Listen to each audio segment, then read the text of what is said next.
This is the motor that came in that was running, and it just quit running and quit firing. And if you could look at the stator goo on the stator, it let its goo out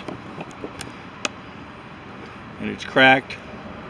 So we had no stator output. I guess the internal shorted out.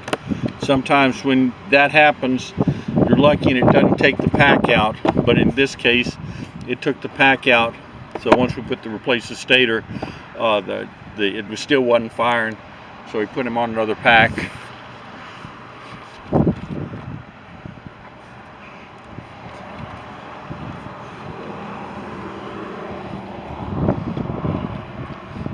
New stator, new pack. And they've been playing with all the linkage on there, so we've got the adjustments on the linkage.